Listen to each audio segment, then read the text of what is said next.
Star. Hi everyone. Hi. Nancy, welcome. Nancy was with me in Bali this morning, smashing it. Good. So essentially, I don't think I'm some big expert on agents and agencies, but I had quite a big journey with my first agent and with my current agent. And since then, I've helped so many friends with their representation that I feel like it's just, I didn't go to musical theatre school, so I don't know if I know that it's talked about at colleges, but I don't think it's quite talked about enough. Um, as like never the important things are, unfortunately. So to give you a bit of background about where I'm coming from with experiences with agents, I'll start like right at the beginning. And when I was in my last season in a ballet company, um, a friend of mine got an email from an agent who he was sort of personal friends with, and she had emailed around because she was looking to take on new clients, specifically highly trained dancers, because at the time she had been speaking to lots of casting directors and they were like, that's what we're lacking in the industry, is strong dancers. And she was like, I love working with dancers because if I turn around and tell them they need to get on with their singing, or they need to get new headshots, or they need to do this or that, they get on and do it. Whereas sometimes actor types are maybe not quite as proactive as we are. And so she was saying, oh, I don't need the finished product. I want someone essentially who's a highly trained dancer, who's willing to work their ass off to do what they need to do to make it in that direction. So my friend was like, this sounds like you. I know you like musical theatre. And I was at a bit of a low point in ballet, wasn't quite enjoying it, was ready to maybe move on. And actually, previously to that, I'd auditioned for Cats and decided that I was too scared to take the job the first time because ballet was what I knew. So then I'd gone back to this ballet company for a little bit. So I'd kind of dabbled my toe in it a little bit, but I was too scared to take the leap. So I flew to London. I was in Dublin at the time, flew to London to meet this agent, and we had a really lovely coffee and a chat. And she was quite honest with me, and she was like, look, if you want to do this, it's a whole new ball game. We need new headshots. We need to send you to a singing teacher. You're going to need to tap. You're going to need to do this. You're going to need to do that. And I was like, okay, not sure if I'm ready for that yet. And essentially, I didn't sign with her until I got reoffered Cats the second time, and they asked me to come, and I was like, okay, maybe this is the universe aligning, because she'd actually got in touch with me out of the blue about, they were doing a Regent's Park, Seven Brides for Seven Brothers, which they wanted classical dancers for, and she was like, oh, I thought of you. So the universe was going, here's two things colliding for you.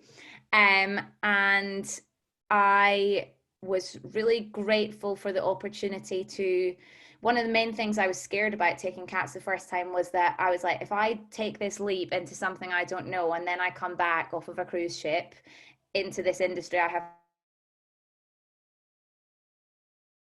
year way. And so I was really lucky that she was like, I want to oversee this contract for you. I was very lucky that she didn't take commission, because I got the job by myself, which a lot of agents wouldn't. We'll talk about that later. And that was essentially the reason that I had the balls to give up ballet and go do something else, because I knew that I would have someone like with my back when I got back. And she, true to her word, she was incredible when I came back. And when I came back, she was like, okay, this is who I want you to go to for headshots. This is a singing teacher that some of my people work with, this and that, blah, blah. I ended up getting American in Paris through her. Sort of through my own connections, but with her. And then after American in Paris, or when we found out American in Paris was closing, there were lots of auditions coming up for things that I know I was very right for in terms of my casting, and also in terms of the credits that I had by that point. I was like, it's pretty no-brainer that I should be in the room for these things, and I wasn't getting these auditions. And I think in the back of my head, I knew it was time to move on. But it wasn't until a really good friend of mine, we were out for lunch, and he was like, why the hell are you not in for this show last week? And I was like, And I don't know, I've messaged my agent, she submitted me and I wasn't getting in for things. And I was like, something has to change. And that's when I decided to reach out to different agents. And it was when I was working with James and Christy, doing Welcome to the Grand. And I was like, this is a really good time to do this because I'd just come out of American in Paris. I was doing Welcome to the Grand, but I was also doing something with the Royal Ballet at the same time. So like absolute alter ego going on. And so I decided to get in touch with 1,000,001 different agencies, and found my new agent, who I am so happy with, but I have a very different relationship with. In that my old agent, I would say that she was more of a manager at the same time, because she gave me those prods in the right direction and she had a little bit more say in who I was seeing and the sort of style of headshots she wanted and blah, blah, blah. Whereas now my agent, not that, I mean, I still will chat to him on the phone for like an hour about stuff, but he very much leaves me to my own devices because he trusts in me doing what I need to do to make me me, and then he sells that on to other people. So essentially that was my journey with agents. And obviously going through one that it was great at first and it changed. And that's when it was time to switch. And I think a lot of people panic in this climate about changing agents, because it's a very, very scary thing. And in fact, while I was in the process of it, I made a big mistake and I emailed an agency who'd recently changed their name. And I knew that my agent's best friend was an agent at this agency, but they'd changed their name. So I then messaged that agency thinking it was something else. And I got an email back from her best mate being like, have you spoken to her about this? I'm just a little bit concerned. And I was like, oh my God, he's going to tell her that I'm trying to leave. And he didn't, which was very professional of him, because it's a business relationship. At the end of the day, that's my number one thing about your agent. You work for them, but they also work for you 50%. Yes, it's an absolute half and half relationship. You should never be feeling scared to pick up the phone to your agent or to ask questions to your agent. Yes. I also don't believe that when things are a little bit difficult or you're maybe not getting in the room for things, that jumping ship straight away is the right option. Yeah, I think a lot of people panic when things aren't going their way and they go, oh, I just need to find a new agent. The first port of call is always to have a conversation with your current agent about what's going on and what they might not be aware of, things that are going on for you. You know, if say an audition comes up for 42nd Street and they're submitting you for it and you're like, oh my God, I can't tap. Why am I getting pushed for these auditions? So then they see you being not very good at an audition. And so then they start to pigeonhole you in a way as being not a dancer or not talented or not this. If you have a conversation and, you know, actually for the first time last week, I turned down an audition, like the first time ever, turned down a self-tape for something because I was like, actually, this isn't going to fulfill me. I don't need to do it right now. And I also don't have the time to be learning 3 songs and 2 bits of choreography and sides for ensemble and a fringe show. Like, come on. But we should feel like we can say no to our agents about auditions for things that we don't want. And say, with my agent recently, most of you know that I was in Poppins before all this happened, and we found out obviously that we're not going back till earliest March 2021, which is fine. But James, calm down. I'm fine with it, so you can. I know, yeah. I'm just sad that I can't see you. That was more the thing. I never got to see it. I never got to see it before it went. So I was like, I just hope I get to see it. Tapping in my boy wig. And we had a bit of a conversation after that because he was like, oh, well, it's good, you know, we know you're available for the next 6 months. Should some short filming come up or should this come up? And then he was like, oh, it's like Stephen Mears 42nd Street's going to Paris. We could get you in for that. He likes working with you, blah, blah, blah. It's like a done deal. And then I, at that point, having just been told I have no job for the foreseeable future, was like, yes, I'll do anything. And my agent like, kudos to him, because he's earning no money at the moment because none of his clients are working right now. He was like, no, we had a chat when you got Poppins and you said that your priority this year was to be back in London, back in your house with your man. You've just got your puppy. He was like, do you need to be leaving the country for 3 months over Christmas? And I was like, no. And to have someone on your side like that, he's looking out for me more as a person as opposed to just someone that's going to give him my 10% every month. So, you know, it's a very difficult relationship to find, and I know I'm very lucky, but that, I think, is what we aspire to get from an agent, is that they have your best interests at heart. They understand where you are at your point in your career. For some of you that are maybe starting out, we want to get credits, in any sort of shape or form, whether that's a commercial, whether that's a fringe show, anything at all. I'm slightly further along in that we want to decide what's a priority for me in my life. And right now, my priority was to have consistent work and to be back in London. So having come from a leading role into the ensemble, a lot of people are going, why would you do that? And I'm like, because that's what I wanted in my life right now. And to have someone that is happy with that and is supportive of that is, I think, what you want. And he knows my aspirations for the future as well. And one thing about my agent that I love is that he often has more belief in me than I do. For example, in On the Town, I saw the casting breakdown go out for it, and I was like, oh, I need to be in this show. And I was like, and I saw the casting breakdown for Ivy. I really think that I could cover that. And he was like, we submitted you for the part yesterday. And I was like, oh, okay. And I went in going, I'm just going to go for the cover. But because they'd put me in at a certain bracket, like, you know, maybe I wouldn't have come close enough to get the part. But then, you know, the second step down from that is the cover. So I would have got what I wanted because they were already pushing me beyond what I think of myself. So I think you need to have an agent that has supreme confidence in your own ability as well. So I struggled a lot when I started reaching out to agents. I'll talk about how we reach out to agents after this. Of getting pigeonholed. So I was very lucky in that lots of people got back to me and were like, yeah, we'd love to meet you for coffee. Your CV looks great, blah, blah, blah, blah. Went for a coffee. The amount of people that I turned up to and they would have my CV and they'd be like, oh, so you went to ballet school. Have you thought of Phantom of the Opera? And I was like, I love Phantom of the Opera. I would absolutely love to do it one day when I want a baby. But right now, that's not a progression in my career, and that's not what my current casting is. So to have someone that looks on what I've done in the past and go, oh, that's where I see you going, instead of going, okay, over the years she's done this, into that, into this. She's obviously progressing in this way.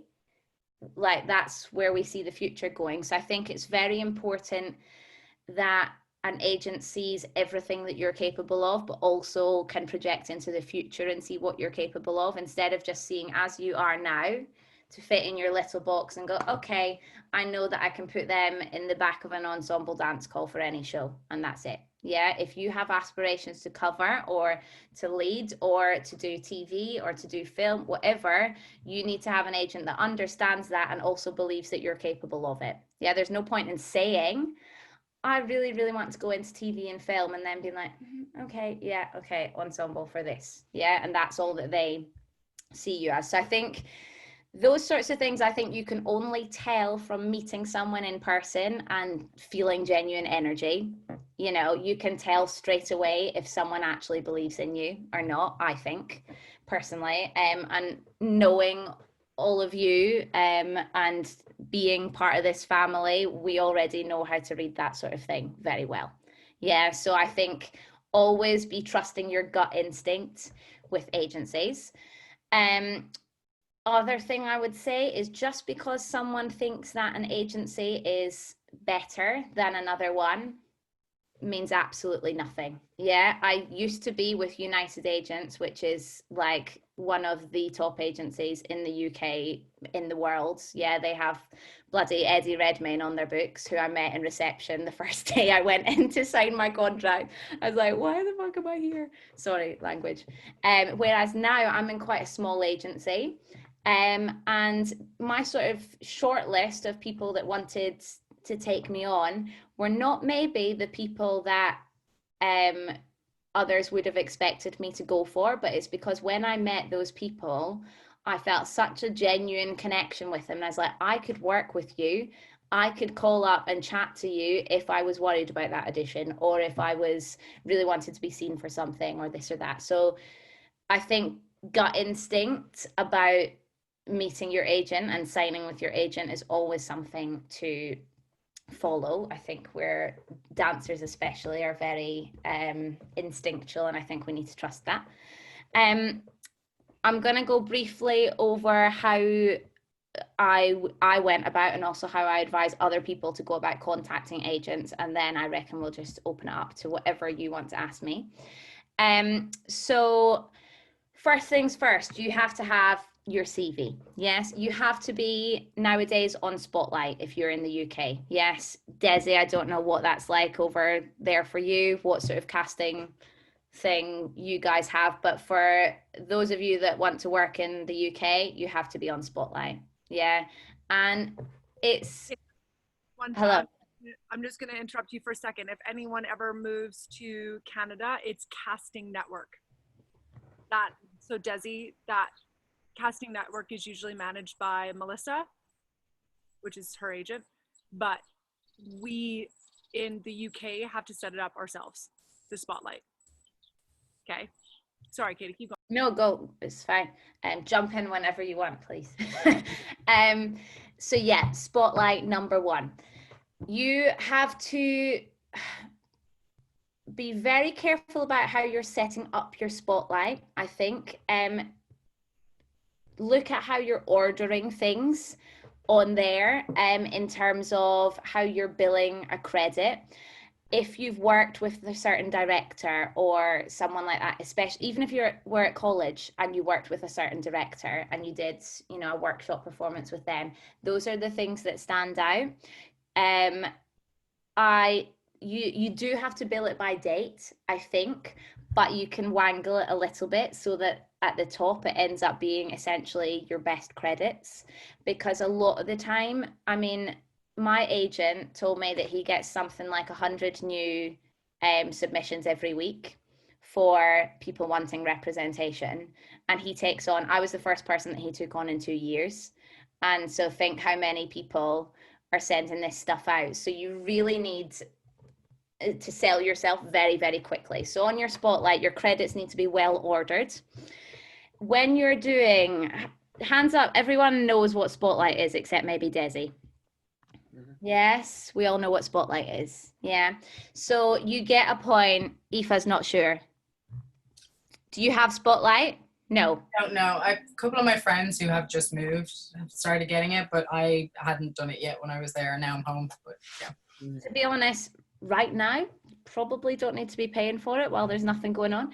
But while if you're wanting to submit to agents, get on with it. Yeah.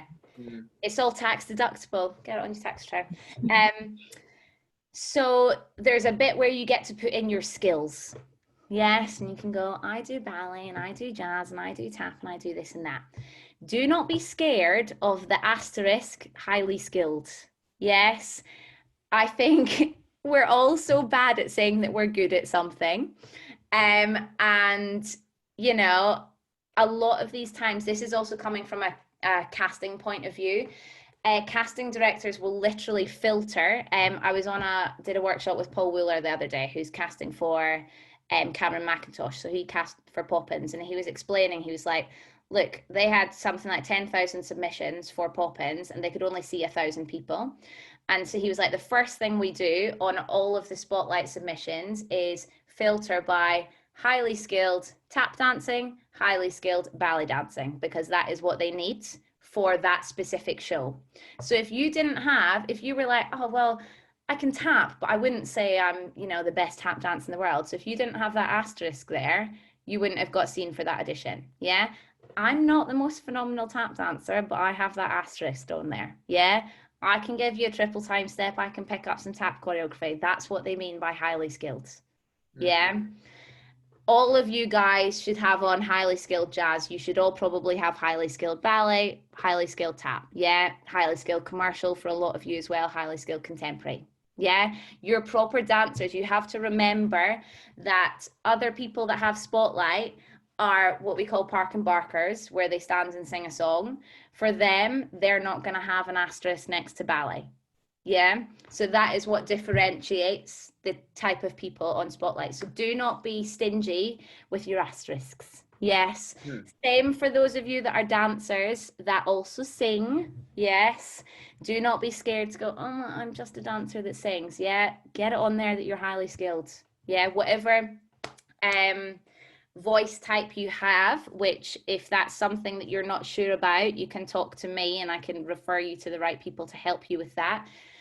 You will need to know, especially if you're auditioning for musical theatre, what sort of voice type you have. So as in soprano, mezzo-soprano, alto, that sort of gist. You will also need a range on there. Yeah, so that's the sort of thing that you literally get your mate to plunk at the piano and go da da da da da da da. That's my lowest note there. Da da da da da. That's my top note there. And it doesn't have to be great, but just a rough range. Yeah, very few times you're going to get in that audition and they're going to be like, "Can you sing us this top note up here?" Yes, that ain't going to happen most of the time. But you need to have a rough range on there, because similarly, even if you're going in for the ensemble of a musical, they will check your vocal range. Yeah, and that will be one of those things. Yes, James? Do they still, for women in particular, I feel like this is more of a question, do they still ask you for your belt range or like your top belt?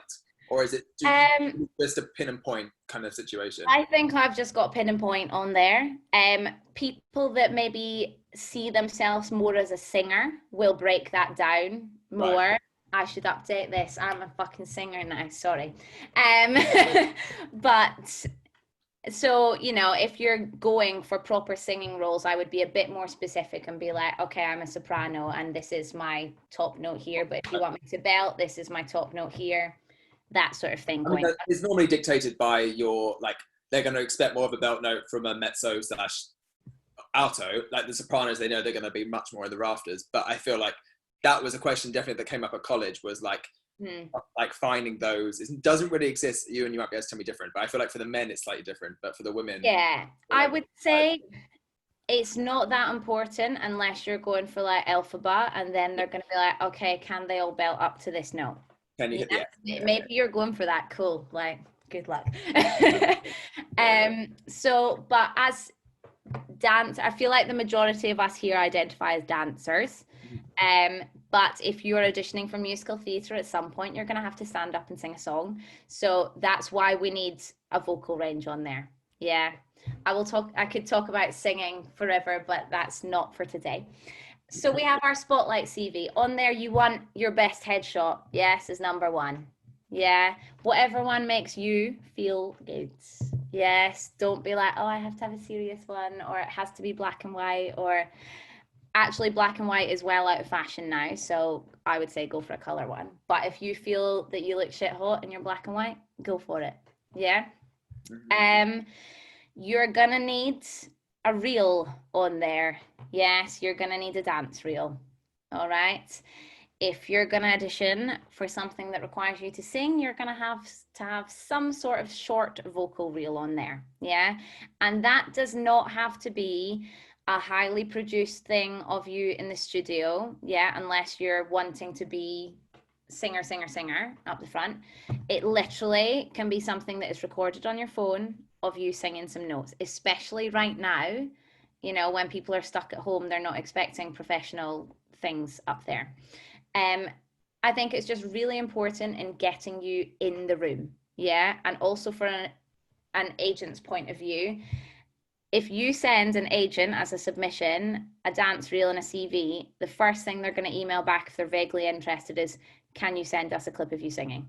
Yeah. So you might as well cut out the middle bit, because for them, that's a lot of effort. If they've got all these people to sift through, to take the time to go, okay, quite like them. Can you send us a vocal reel? Then are they going to look at that email when it comes back in? So just make sure we have the full package when we're going. So you have your spotlight CV, you have your dance reel, you have hopefully some sort of vocal reel.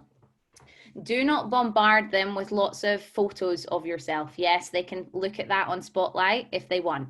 Yeah, I would send a headshot, maybe a body shot as well in the bulk of the email. Yeah, link to your Spotlight CV. You don't need to send a PDF or anything, just the link. Yeah, your dance reel and vocal reel can be on there, so you don't have to send lots of things. You do not have to write an essay.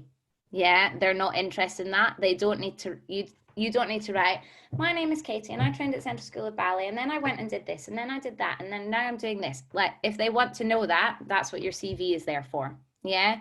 So you just need to introduce yourself. Maybe if have just finished something or you've just graduated or something like that, that's the sort of thing you put in. Yeah. So I would go, my name is Katie Deacon and I'm in the current cast of Mary Poppins. Yeah. If you've just graduated, my name is so-and-so, I've just graduated from Bard College. Yeah, whatever. You have to be slightly specific when you're emailing agents. I think it's important that you know the sort of people that they represent.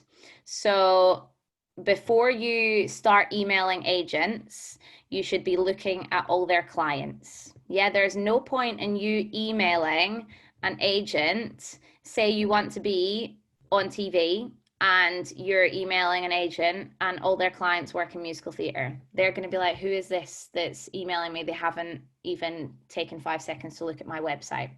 So you want to be looking at their website, look at their clients, look at what they are doing. Is it what you want to be doing? Yeah, there's no point in, if I want to be in a musical, there's no point in me looking up the top film agent and submitting to them. Yeah, because that's not what I want to do. So you need to be specific and look at some of their clients and go, is that what I aspire to be?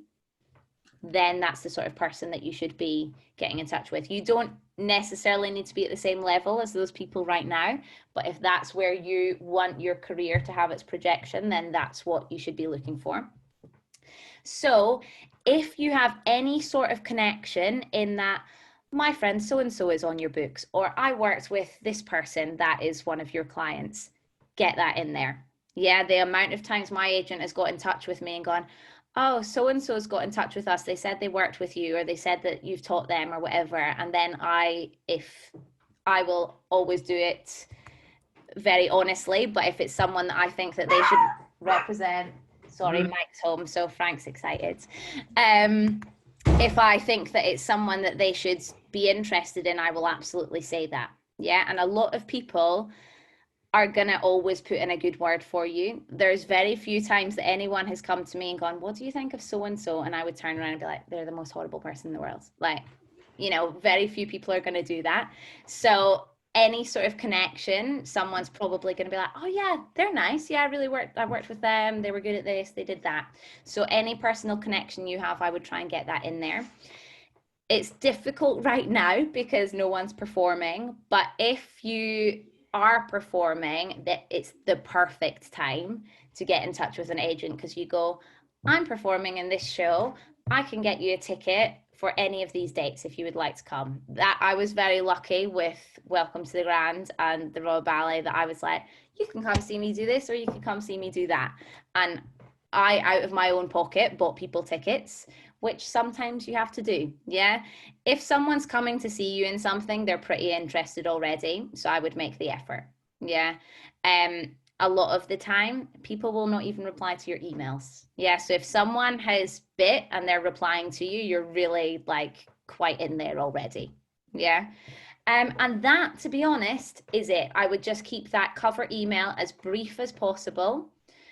Explain who you are, explain why you're looking for representation, why specifically them. Be careful if you are looking to change representation that you are not saying anything bad about your current agent. Yeah, you do not even have to say that you're with someone at the moment because it's a business negotiation. Yeah, so they don't need to know who you're with. They don't need to know that you're interested in leaving them because they can't get you in the room for this or because they said this to you. That's none of their business. Yeah, so that's I think if you're coming in going, oh, I really want to leave my agent because they're not getting me this, that's already putting you in a negative light. So I think keep all of that out of it and just be like, I'd be so interested in being on your books because I've worked with this client of yours, or I see that some of your clients have been in this and that's like my dream show, or, you know, I see that lots of your clients work for the BBC and I'd love to be in a BBC drama one day. And so just something very, very short and specific. Yeah. And then you just get out there with sending those emails, and do not be offended if people don't reply to you. They've got so much going on, like looking after all their current clients, never mind, you know, looking through their 100 submissions a week at who wants representation. I would say after 6 weeks, if you haven't heard anything, give it a push. Yeah. Sometimes you just have to catch them at the right time. Supposedly the best time to catch an agent is a Monday or a Tuesday morning. Yeah, so maybe think about that and be sending your email on a Sunday evening or a Monday evening. Yeah, so that's the first thing that they see in their inbox. If you're popping that in at 3 o'clock on a Friday, they are not bothered. Yeah, they're trying to tie up all those little bits of the contract details before they close at 6 o'clock. So just consciously maybe think about when you're doing, I know that once we do these things, we're like, send, get on with it before I chicken out.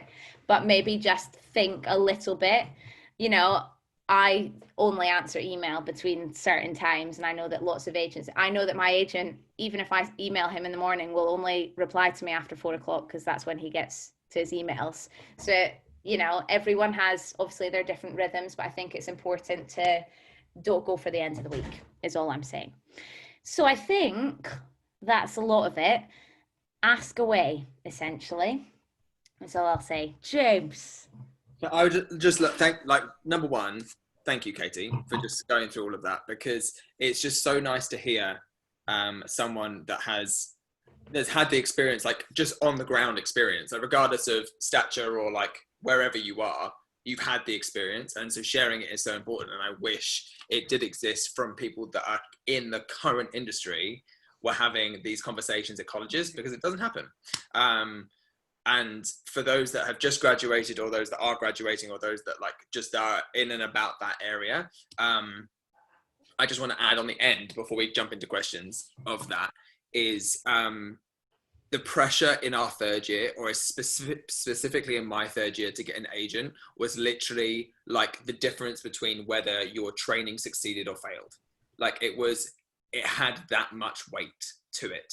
And let alone in this current climate, but even when I graduated in 2015, like it was a real conversation thing, like within our year, like you could like almost list from the top person that succeeded the most to the person that failed by list as to how many agent interest emails they got post showcase.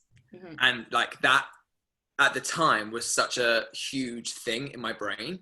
And I will never forget this. This is why I wanted to just say this story. Was my third year agent showcase. I was fortunate that at Bird, I was a dancer, but I came to Bird as a singer. So Bird's training is very specific within dance, but the singing department has its places to improve. So I was fortunate that I managed to coast through it because I had the ability. However, I lost my voice the day of the third year showcase, like no upper octave, completely lost my voice, had nothing, and was partnered with the leading girl of our year and had to do this duet and had nothing, and was like, not only have I fucked my own chances, I've now fucked the lead girl of the year. Like that was the pressure that was on, that felt like it was on it.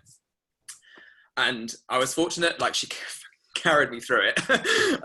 But we had then had this like ball pin of you then chat with loads of agents in this thing. Like it's horrific. I look at it back on it now and I go like, that's horrendous. They literally just sent the whole year into a room of agent and went, go. Like just see, and then you just see all the people that are either too scared to go up to agents and talk to them, or the people that are being sidelined because agents only have a certain amount of time to like speak to people. So then you've got a list, like a queue. Anyway, that's not the point of the story. But the point of the story was an agent came up to me and was like, Ewan, you know this feeling. An agent came up to me and was like, so what do you do? Like, what do you do like outside, like creatively? What do you do like outside of training? And I was like, well, no, I'm just training, and like I want to get an agent, and then West End is my, like, this is where I want to go. And he was like, oh, like, but like, what do you like? Do you like film? Like, do you write? Do you create short films? Do you like training? Do you like what's like?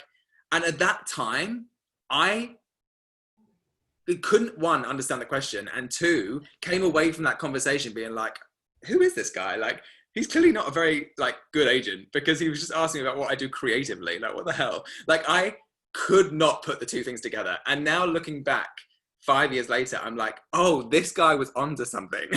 Because he was asking me, what's your work ethic? Basically, was what he was asking. Like, what's your investment in your craft? What do you do? Like, what do you love to create for yourself? That I know that what I'm bringing into this conversation isn't just you waiting for the phone to ring for me to do the job for you. Like, that was the kind of question that he was asking me. But I took it at the time as it, because I wasn't taught, like, God, college didn't teach you that you can start your own businesses, and you can create your own short films, and you can write things, and you can choreograph things, and you can dance, and you can film, and you can record, and you can collaborate, and you can do all these things that help you alongside this list of credits that we all forever chase. Do you know what I mean? And I think, and that was my biggest experience. I signed with an agency straight out of college, a relatively good VSA. I don't know if they're still I don't think they're still an agency. However, my experience was, he took me on in my first meeting. He said, you're a great dancer, but when you sing, you look like hunchback. You're completely, like, you need to sort out your posture. You're a complete hunchback. Your voice type doesn't match your look. You have a jazzy voice, but you have a legit look. You need to sort that out. Either make your look edgier or make your voice more legit. Like, was literally ticking off all of these like things that I needed to improve, which led me. And again, that was a big agency. Like, that was like a big tick for the college. The third year, we're like, great, you signed with VSA, great, we can put that on our website, fabulous. James Harris, VSA, fantastic. Within a year, I left, and then auditioned, similar to Katie, or like actually auditioned for a much smaller boutique agency, who then were, and I got some auditions through VSA, but I wasn't really being seen for the things, because they hadn't given me any confidence within myself to do what Katie just said in regards to being seen as a lead role, or like, I had and every time I walked into a singing audition, I was like trying to force my shoulders back, because all I had in my head was hunchback, hunchback, hunchback, instead of like, oh, I can sing. Like, and I'm happy that they're going to hear me sing. Do you know what I mean? That's all I had in my head. And then, so I auditioned for a much smaller boutique agency who had just so much care. The woman in the audition was like, you're great, I would love to talk to you. We spoke. And within a month, I was like, the transition was so different, because I could have an open dialogue with my agent, which I never had before. And she was like, what could you see my agent never asked me, what do you see yourself as? Like, where do you want to go? And I said, Joe, one role I'd love to play, but I never think I could, would be Rodolfo and Matilda. Like, I never thought, I love that role. It's so flamboyant, but I was like, I could never play it. 2 months later, I was in the final 3 for the West End. And it was like, because she saw it, and because from the conversation, she was like, you're perfect for this. You have an instinct. I'm going to follow your instinct. I'm going to get you in. And that led to a final round of a West End call, which I'd never experienced before.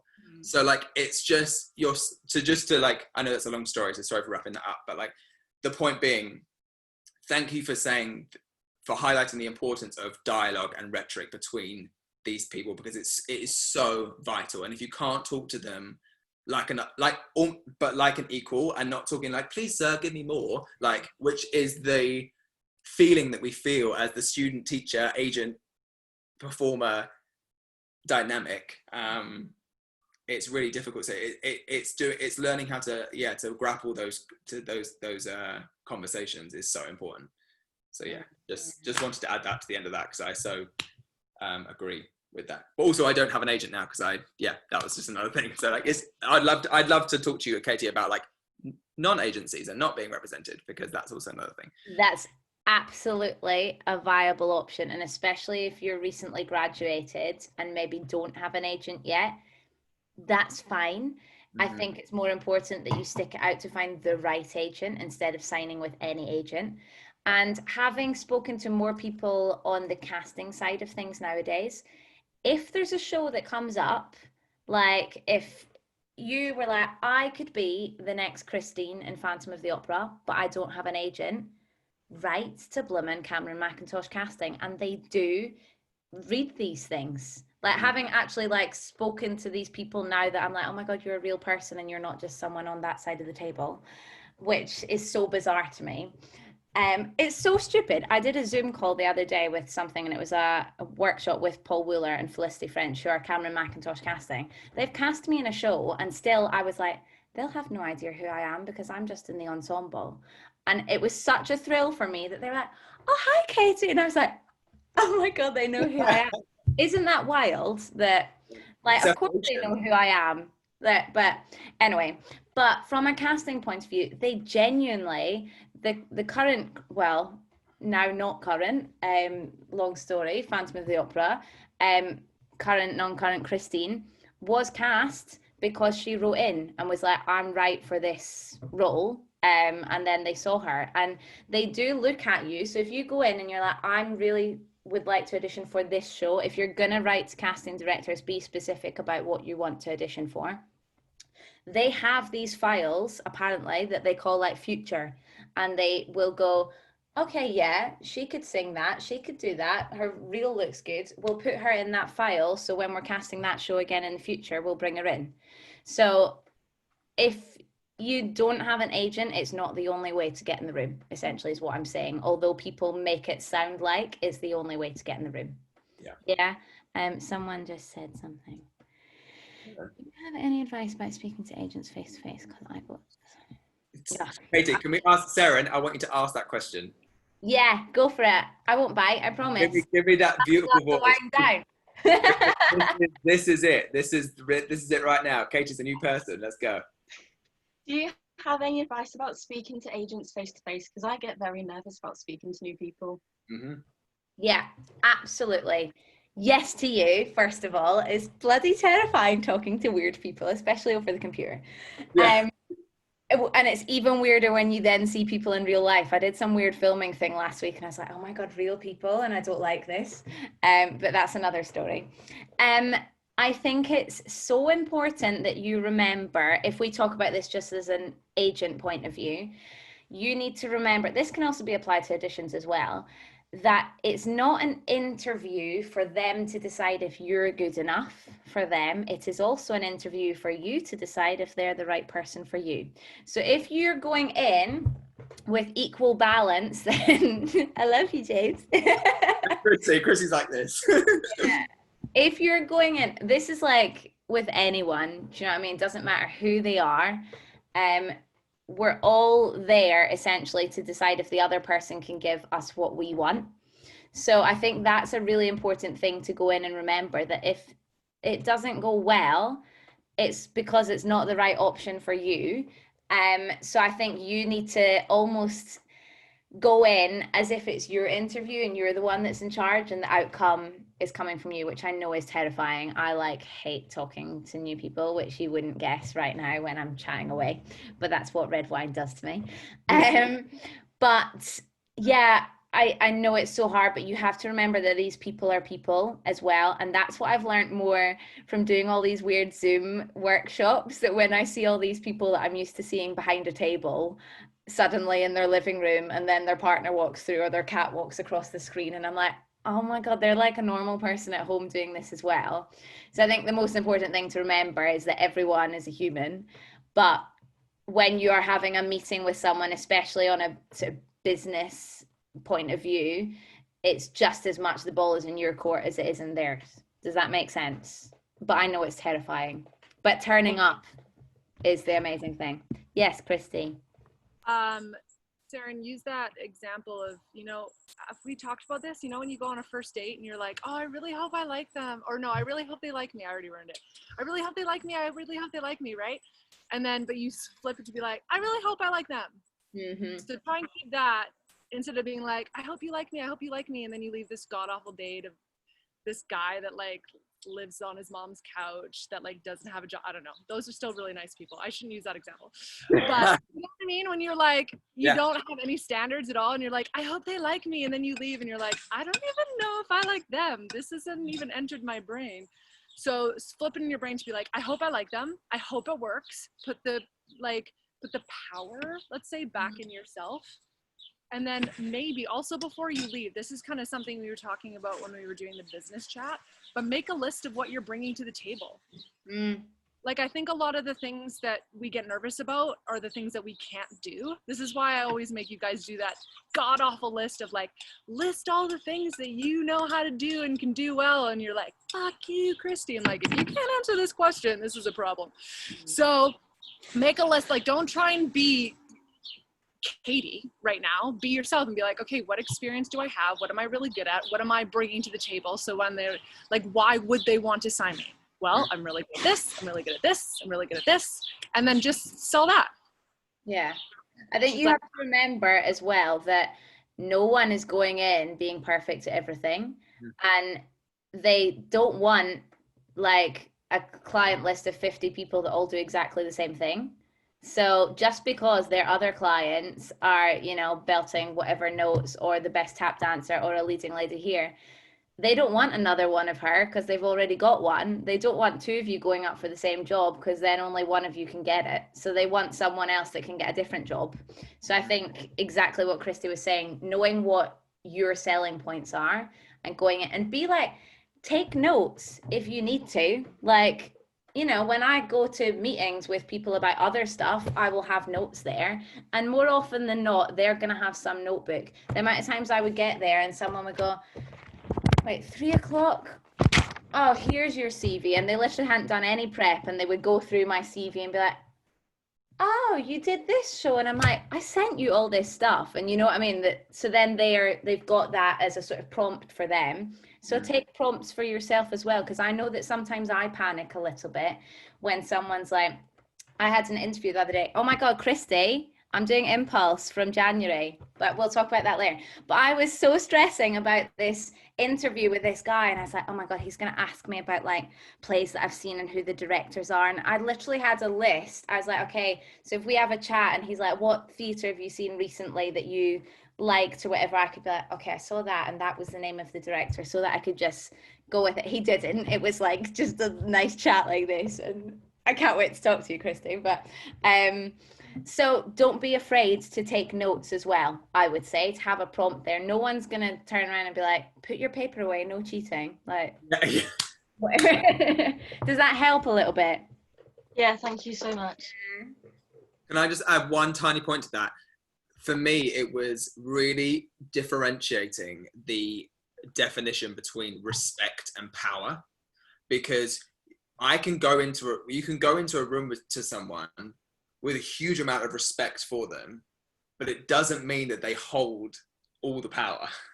And I felt like those two words really did this for me. Like a person that had more respect and is more respectable, as opposed to me who has no respect or like hasn't got a status or hasn't got respect within the industry or whatever, all the power sat in their court. That I believe is false. I believe that the respect, you can have a huge amount of respect for that person and you can hold them in whatever, I mean, we don't promote pedestals, but like you can have respect for them, but the power is equal play, because you're bringing the same amount of energy, like Katie said, between the 50-50 conversation, you're bringing that power.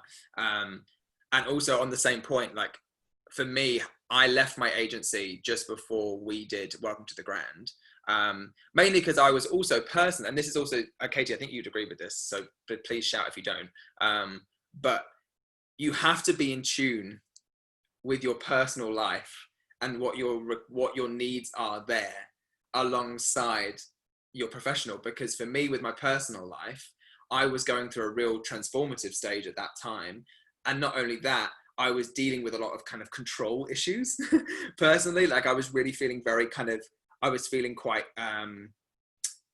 squished. I was feeling small. I was feeling like I was being told what to do, and how I was supposed to do things, and how I was supposed to talk and act, and blah blah blah. And I needed like to break out and find my own voice and the way I spoke and the way I spoke to people, because now 2 years later I speak to people so much differently than I did at 2018. So that was also part of it. Was, yes, all these conversations can happen with agents, but we have to be so in tune with how we are and how we talk and want to represent ourselves. And that comes with a lot of the work that Chrissy does, and a lot of like the personal, oh, she's wrapped up. Oh, she's got yellow. Oh, it's pretty. It also comes with a lot of the self-work, the self-evolution work, like finding your voice and finding your comfortability within that. Because I feel like you will bring more tools to the table when you have these conversations, if you've done that work. So that would be a suggestion that I have as well.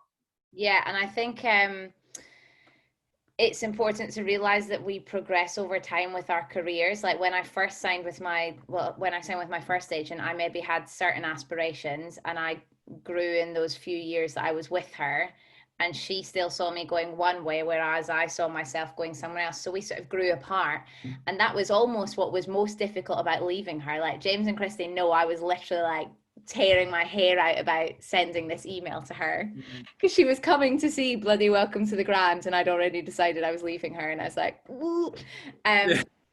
but that was the most difficult thing for me, was to get in touch with her when I'd found new representation and be like, look, you've been wonderful, and she'd done amazing things for me, but now my path is going this way. And she was wonderful back. And I think we panic that people are going to be like, I'm going to blacklist you and I'm going to do this and that.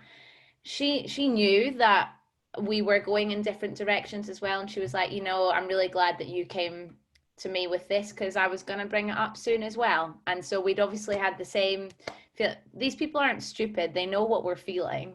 Do you know what I mean? And even getting in touch with agents about things that you're stressed about, or when you've not heard from something, or you're like, oh my God, is that casting yet? And the right agent is not going to get pissed off at you for sending that email, a little prod. I did it. I mean, all of you know that I want to be in Moulin Rouge next year, which has now been pushed back to the autumn. So maybe it can actually work again, which I believe I manifested, but we'll talk about that another time. Katie Deacon single-handedly manifested. Yeah. She was like, this is going to put me in Robin's shoes. I'm going to do it. So great, but I had to email them the other week, because I was like, I've heard that there's self-tapes going on, and I know that we've spoken about the self-tapes, and we decided that's not the right option for me right now, and blah, blah, blah, but can you just confirm what's going on? And he was like, same as before, we decided we don't want to self-tape because you don't look old enough on camera. And I was like, yes, you're right, thank you. And he was so good, and he knew what to say. He knew that I needed reassurance about something, and they understand the stress that we put ourselves through. So I think never feel scared about prodding your agent about something that means a lot to you. And that doesn't mean emailing them every 2 days going, what have you submitted me for? I've heard this is going on. If it's something you genuinely are like, I need to be in for this or whatever. But anyway, Christy said about show reels. Is that right? Yes. Show and voice reels. So dance reels especially don't have to be long. Yeah, they don't need to see full on numbers.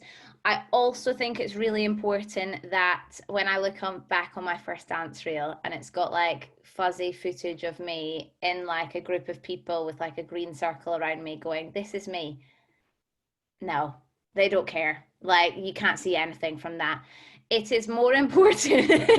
David's laughing at me. Literally, I should have brought all share screened my old show reels, but no one needs to see that. You don't need that. They would much rather see a clip of you on an iPhone filmed where they can actually see some dancing, especially right now. No one is going to be like, giving you a bit of side eye for giving them some footage shot in your garden. Half of my show reel is me in class. Yeah, that the teacher's filmed or whatever. My first 30 seconds is my best bit. Yeah. For those of you that know me, I've got a clip of me doing music in the mirror as Cassie, because I'm going to do that role one day. That is my first 30 seconds of my show reel. And my agent, when he called me, was like, I knew within 30 seconds that we had to have you because of that clip. And that's like, why save your best bit to the end of 2.5 minutes? Because they're probably not going to watch that much. What I think is important is that you have to have variety on there. So there's no point in me giving them 2.5 minutes of me doing the same sort of style of dancing. Yeah. And that's what, having talked to my agent about it as well, he was like, that's what kind of we loved about you, is that we saw these first like 2 clips and we're like, oh, she's a really good jazz dancer, but that's probably it. She can't be that good at jazz and do everything else as well. And then I was like, here's a clip of me tap dancing, and here's a clip of me doing pas de deux, and here's a clip of me singing. And so then every question that they could have come back to me with going, but can you tap, or can you, you know, sing a song, or can you be lifted by a guy, or things like that, it was all on there for them to see. And it doesn't have to be full dances. It's literally like a clip of me doing a double pirouette, or a clip of me doing a shoulder sit with a guy. That's all that they need to see to be like, oh my god, like, she can do a time step, wonderful. She can put a tap shoe on, an audition for any tap show, because that's all that you need. Yeah. So I think it's really important that you have variety in there, that it's relatively good quality footage. And by that, I don't mean that you need to hire a professional videographer, although if you are, I would recommend Mr. James Harris. He will do a lovely job. Threw that one in there for you. Okay, But literally a clip on an iPhone. Yeah, they have bloody good cameras nowadays. It's good enough quality. They don't need full-on HD film footage of you. Yes, James. I just want to, Aoife, because I know that we've spoken about this before as well. But as a person that has kind of taken a step into the filming side of it as well, I mean, number one, if any of you do want, like, just to chat about that possibility, like, let's talk about it, because there is so much we can do. Like, everything I've learned about filming is all self-taught. Like, yes, I have a passion for it, but it's completely, Christy, what do you say? This girl, yeah. Yes, of course you can. But equally on this, and this obviously, this is a space that is separate to that, but it is, thank you, Christy. But like, everything I learned about filming, I did learn. I was self-taught, and yes, I have a passion for it, but like, in regards to filming yourself, like, it's things that you think are obvious, but the silent checklist of all these things makes such a difference. So, for example, having iMovie, if you have a Mac, iMovie is the stock editing tool. I have all of the films that I've ever done, I have done on iMovie. Yes, Final Cut Pro, and there's a huge, amazing, like, fancy editing things. I have realized in the 5 or 6 years that I've been doing this, I love being a master of the simple things. So I can use iMovie like no one else, basically because I've rinsed it to the point of, like, I love it so much. But there's really easy step-by-step tools on YouTube to just teach yourself how to just click some things together. And like, and so it's things like that. And like, knowing that let's have everything landscape. Let's not bring everything portrait, because we know it's going to cut in. So when you cut, you're going to see these black squares either side. You don't want that. Let's make sure everything's landscape. Let's make sure we have good lighting. We all know it for a selfie, but we don't think of that when we do a video. Let's not have the audio playing within the filming. Let's overlay the audio after, because we know that's going to be a cleaner sound. It's things like that which might seem difficult, but I promise you, actually, one YouTube video of like how to do it on iMovie and you've done it. Like, it's so accessible. I really promise you it is so, which is not what I should be saying. I should be saying, come to me and I'll do it for you. But like, I want you to say is you can manifest these tools yourself to do it totally. Because it really is possible. Yeah, absolutely. And I think, especially from a dance point of view, it's important to remember that it's not an artistic film. Yeah, so yes, we maybe want some nice close-ups of the face or something else, but I would much rather see a full body so that I can see your entire lines and I can actually see what you're doing with your body instead of lots of artsy cuts in and cuts out. So you don't need to be doing fancy things. You literally need your 30-second clip and your 30-second clip, and you put a little fade in the middle. I'm like the expert at iMovie now. but it is like some of Desi's stuff. Yes. Yeah, it's amazing. Yeah, totally. And it's so accessible, and I think and Katie could not be more right when she says the first 30 seconds being the thing that grabs you, because, and I never thought that, I understood that, but I never experienced it in person until me and Christy auditioned for Welcome to the Grand, and we got, I don't know, over 100 submissions for show reels. And when I say that we were sitting in a cafe and we were like, right, we're going to do this all today, like we had a headphone each, we're going to watch all of them and we're going to decide. Number one, and this also links actually with the email to the agent, with all like what Katie was saying. And Katie, I want you to clarify slightly one thing about kind of putting photos within the bulk of the email versus attachments, because agents only have a limited amount of space on their computers. This is a thing, like actual space to download things. That's something me and Chrissy realized when we had videos. We were like, some people were sending us the video clip, so we had to download it instead of it being like a link on Vimeo where they can watch it online. Like that's much more a space it needs to be instead of the actual clip, because I haven't got space. One, I haven't got time to download it to then watch it. It has to be instant. And then two, the second thing we realized very quickly was with the first 10, we watched the full. Some were 2 minutes, but some were, that was me. Some were 2 minutes and some were 5 minutes. And I was like, we were giving people the benefit of the doubt when we first started watching, and we were watching 5 minutes worth, but I promise you, we knew within the first 30 seconds. So it's then that point that we were like, okay, let's watch the first 30 seconds of everything. We can get through this. And I was like, that makes so much sense now, because that's what, also from a casting point of view, exactly the same thing. That show reel that's going to be in your spotlight, they will literally watch 20-30 seconds. If they're like, okay, they can dance now, I need to hear them sing, they'll listen to 10 seconds. Okay, yeah, she's got an audition. And I think to help you when you are going through and editing it, because I'm the worst when I like edit any sort of show reel together, I like get every bit of clip that I vaguely like about myself and I put it all in there, and it's like 20 minutes long, and I'm like, okay, now we have to cut. And then I literally go through it, and if I'm like, I've already shown them me doing a double pirouette, cut, I don't need it again. I've already shown them me doing some tap, cut, I don't need it again. I've already shown them a clip of me in this show, don't need it again. And so you don't need 4 minutes of you doing the same thing. You need 2 minutes of you doing everything. Yeah, tiny little clips. And then just briefly about the voice reel, you can literally record a voice memo on your iPhone at the moment. That is going to be good enough quality.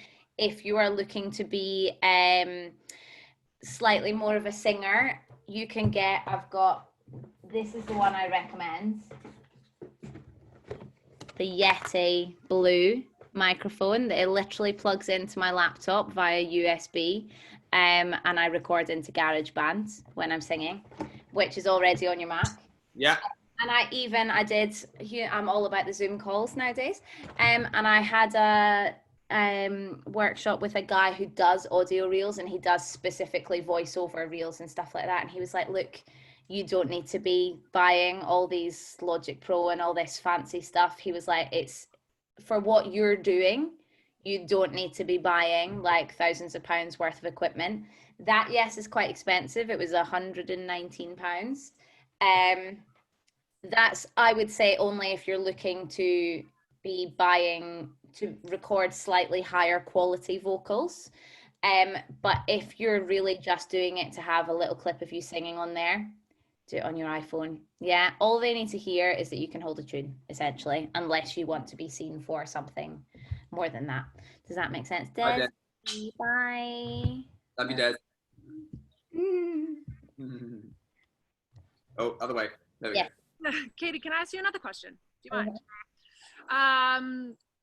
Do you have any, I'm asking this because I don't know if anyone else has noticed, guys, but there's a continuity that Katie's kept throughout this whole thing in regards to I want this role, therefore it's the first 30 seconds of my show reel.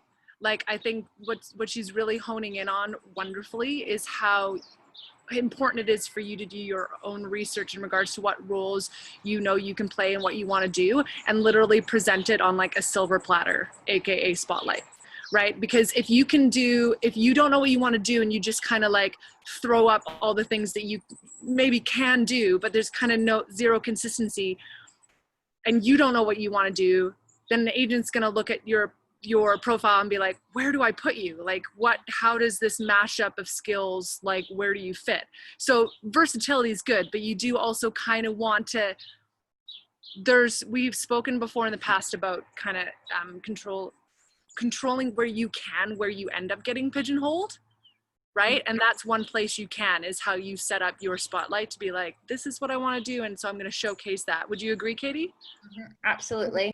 The only thing I would say about that is I love doing everything, as do quite a few of us, but you can do it in a way on your spotlight. First of all, there are breakdowns that you can have your CV set out in different ways. You can have your CV set out with all your credits, or you can have it split. So I have theatre credits, I have ballet credits, I have workshop credits, I have cabaret credits, because I did one cabaret. And so you can then sort of bill yourself in slightly different ways as well. I personally have got rid of all the ballet off of my CV because I don't want to be seen as a ballerina. Yeah. If they want that, I'll send them a video of me doing ballet. Yeah. There's little clips of it on my CV, but that's what I don't want to be seen as. So I get rid of it. Similarly with your reels, you can have more than one. So I have a dance reel, I have a vocal reel. If you do TV and film, have a TV and film reel, have a voiceover clip. But what is really important is that you label them correctly. So if you're going to have a voiceover of you talking about toilet roll, make sure you have voiceover toilet roll advert. Yeah. So literally, like this casting director said this the other day, he was like, we were going through wanting to hear people's voice reels, and someone had voice reel 1, voice reel 2, voice reel 3. The first one they click on is them doing a Kellogg's advert. And he was like, we're just wanting to try and find him sing. If you make it hard to find these things, they're not going to spend all their time looking for it. So I think we can do everything. Yeah. I mean, look at me going to train in acting now. But you make sure that you make it so easy. Think of these people that are looking at your CV as like they're an alien from another planet, and you have to lay it out for them like the easiest thing. And you can take that into auditions. Every time that I've wanted a role in an audition, I'll tell you, when I went in for American in Paris the first time, it was like an exploratory audition. They weren't even sure they were bringing it here. And I went in and I literally dressed as the leading lady because I'd seen it on Broadway. I wore for the audition. She does an audition in the show. I was like, this blue dress looks exactly like the one that she wears, so I'm going to wear it. I picked a song that was pretty much what she sings with different words. I wore a dress that looks like that a dress that she wears when she sings that song, and I was only in for ensemble, but then because I'd so blatantly put out there what I wanted, then they sent me the sides for the cover, and I was like, there you go. And that was just because I had literally spoon-fed them. And this is like really going off tangent, but a lot of casting directors need you to put it out there for them. Cameron McIntosh in particular, he has been known to send people out of auditions, giving them 50 quid to go to Zara and get a new dress that's more appropriate for what they're auditioning for. Or to send them to Boots to get face wipes to take all their makeup off because they're going in for Les Mis, so why do they have a red lip on? So just think a little bit. We don't have to come in full costume, but you have to, you know, not be stupid. If you're going in for Les Mis, you should not be, you know, even guys. A lot of the time he says, like David, especially for you, that guys come in and they're very like fashion statement with what they're wearing because they want to stand out. And he's like, if you're in Les Mis, you don't need like a fancy coordinating two-piece. You just need a shirt and trousers. So like think what you're auditioning for. And same with girls, like you don't want to be in some slinky sexy thing if you're going in for like Master of the Hour, like whatever. Do you know what I mean? You need to think what you're going in for. Anyway, that's completely off topic. It shows you're a professional. You've done your research. You know what I mean? And like you dressing for the role isn't you going like, oh look, I like can do this. It's going, no, I'm making, because I feel like some of us might have the inner voice of being like, I'm too scared to like show that I think I can do this role, right? And you can flip it to go, I'm just gonna make the casting director's jobs as easy as possible. That's what I'm doing. So every dancer in the room can think that I think I'm the shit, but what I'm actually doing is just making their life easier. That's it. They want to find. Oh, sorry. No, I was just gonna.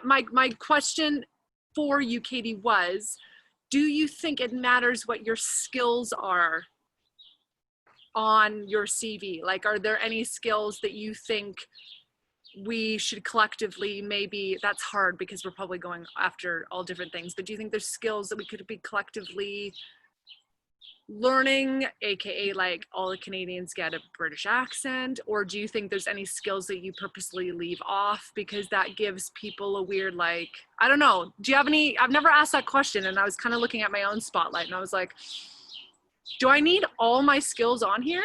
Are there skills that I should leave off? Do you have anything to say about that, or ish? So sorry, James. My agent actually looks after my spotlight now, so I don't edit it at all unless I have something in particular to put on there, which some agents will do. So like he's picked the headshot that he thinks is best, and he's reordered my credits in certain ways and changed how it's laid out, which I completely trust him. A lot of others will let you do it by yourself.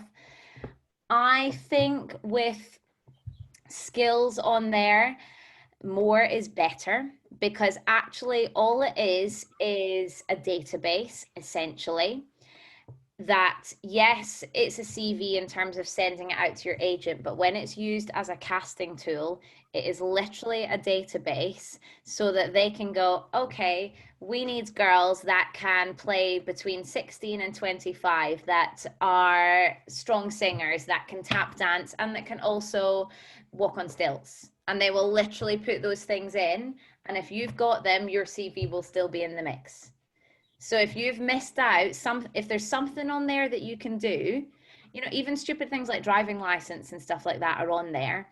And I can't drive, but if I could, it would be on there. And you never know, it might be an advert that they actually need you to drive the corner. Yeah. And so if you've got that on there, you're one step closer to getting in the room. Yeah. Or getting a tape or whatever. So for me, skills are, the more the better, but be honest about it. I remember doing a workshop with Andrew Wright, and when they were casting Half a Sixpence, and they'd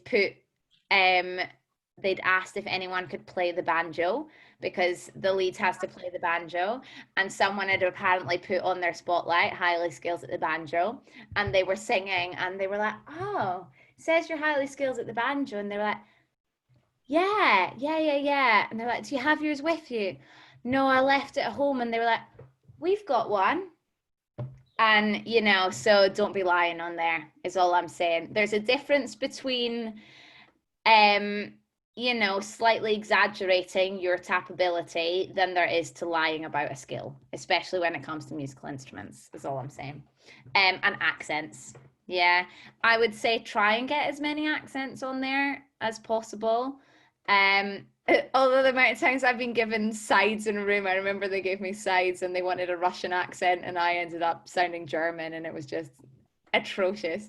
But that's the sort of thing, accents aren't that important. If you're going in for a role for a show, most likely there's going to be a dialect coach on the show. If it's something particularly obscure, I would say that for us Brits, you need your own accent. If you're from anywhere else, love a European accent. Yes, Spanish, French, Italian, anything at all. An RP accent. Yeah, do we all know what RP is? Royal pronunciation. Talking like the Queen, that sort of one. And a general American, I would say, are the accents that you should be able to sort of pull out. Yeah, it's hard. Get a dialect coach. They're wonderful and not that expensive. Yes, James. So I did a workshop recently with a guy called Adrian Blake, who is he's the head of Arts Ed, the day school, the kids school. Well, he's not really kids, they're They're pretty much the people that are working right now. He is I'm working with him to open up a new branch of that school. But he was talking specifically about self-tapes and specifically about, do you know him? He's great. So yes, he's the headmaster of that. They're looking to do feeder schools for arts. So I'm helping him do that. But we were specifically talking about accents, and especially in regards to TV and film. And for people, because I know we have quite a range of accents in the room, actually. He was like, more than ever now, especially in the times of diversity and specific, what's the word, James? Appropriate diversity and appropriate casting, is if they're looking for an Irish actor, they're going to go for an Irish actor. Do you know what I mean? If they're looking for a Scottish actress, they're going to go for a Scottish actress. Bye, Sarah. Hi. So one, be proud of, if you have an accent, be proud of it, and know that they're going to come looking for you if that's the case. And then the second thing that he said, which really surprised me, which Katie's just alluded to, but I want to say even more specifically, is be aware of what you look like and the accent that you have. I cannot tell you the amount of times I've gone into an audition and I've got through I've done the dance round, got through the dance round and gone to sing, and it's the first time they've heard words come out of my mouth, and their heads have been whipped round because people do not expect me to have a British accent. I have been pegged Italian, Greek, Spanish constantly throughout my entire auditioning career. I can literally say I think I've been to one audition where someone was like, "Oh, you're British, yeah, that makes sense." Mm. So what he said to me was, have a look at learning an Italian accent or learning a Spanish or learning a Greek accent, because you look like that. Mm-hmm. So even though you aren't that, there's a potential, especially if I'm being specifically in film and TV, but have that as your skill set, have that as something that you can employ because you look like it. You have that look. So that's also being aware of those things, where can I fit? If you're beautifully, if you're tall and white and blonde, find some Scandinavian in you, because who knows? They just did Hannah, the TV show, and our friend Corin did it. And they found accents all over the place because they're going to look at your look and then they're going to try and fit that to it. So I feel like a lot of those were good bits of advice as well, actually. Yeah, definitely. I think it's really important to know how you look in comparison. The amount of times that when I speak, people are like, "Oh my God, you're Scottish. I thought you were going to have proper British accent because I just look like English Rose." Yeah. Which is fine, but I'm not. But so then it's actually really important for me to be able to do a really strong RP accent, because especially if you're looking more sort of commercials, TV and film, that's what I'm going to get cast as, is some period, program with me being really super posh, which I'm not. But also, don't be scared of your own accent. I once had, in fact, my old agent said once that I should go into my auditions with an RP accent, because she was like, "I'm not sure the Glaswegian's working for you."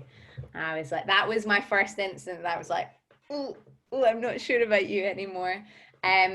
I think that's rubbish. If they need to hear an RP accent, they will ask for it. And then if you can't do it, then that's a different story. But don't be afraid of coming in.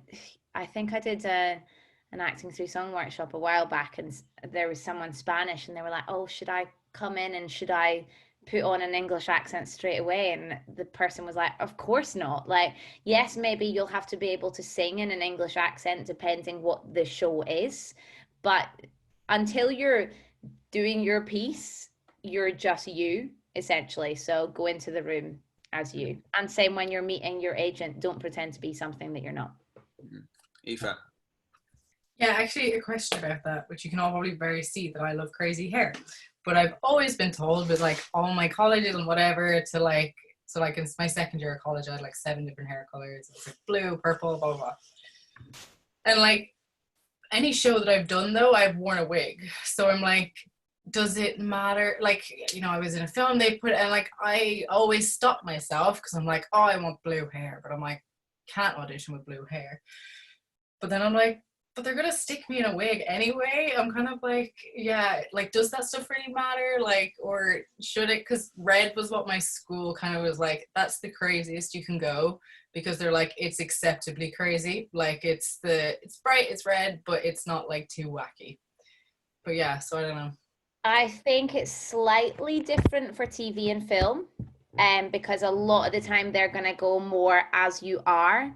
With stage, I've can count like on one hand the amount of times I've been on stage with my own hair, and I'm always in a wig. Do you know what I mean? And especially as girls, I think it's different with guys. With guys, it's really difficult, you know, when you're in a, especially if you're in a long running show, if they want facial hair, you've got your facial hair for the year, and that's that. Yeah, if they decide in tech that that's the look they're going for, you got to keep it up. Yeah, if they want a buzz cut for the year, that's what's going on. If they want classic, you know, leading man, like that's what they're going for. With girls, I think we have a lot more flexibility. And you know, even with crazy colored hair, I've seen people go into auditions with, you know, their, what do you call those, like victory roles and stuff like that, to look in a specific character. And I think it's more about the look as a whole. They're not stupid. They're going to understand that they can put you in a costume and a wig. So I think unless you're specifically going for TV and film, TV and film, more often than not, they will also put you in a wig depending on their budget, especially the bigger budget stuff. My friend's a wig maker, and the wigs that he makes, I'm like, no way they're wearing a wig, but they actually are, and it's wild what they can do. So just be you. And a lot of the time, actually, it might help you, is all I'm going to say. There's a million girls that look like me. There's not a million girls out there with blue hair. So I think it depends on your casting as well. I know that I have to look a certain way because I'm always going in for a legit show.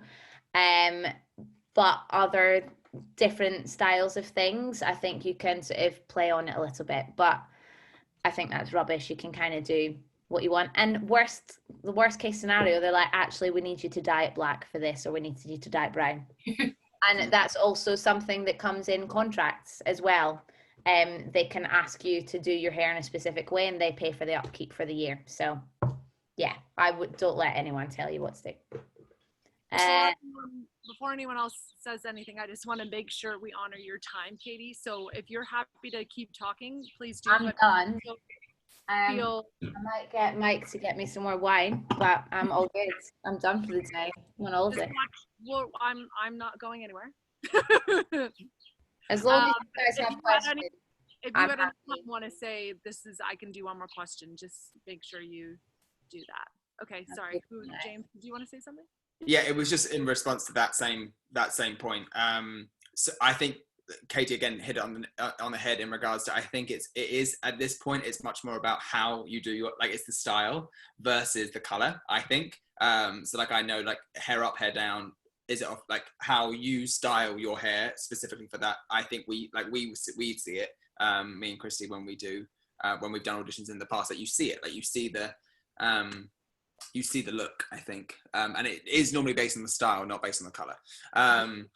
And then one thing I just want to, Aoife, especially in regards to you, because I know that some of us might not just purely be wanting to go into the musical theatre world, that we might want to traverse like the commercial world and the contemporary world as well.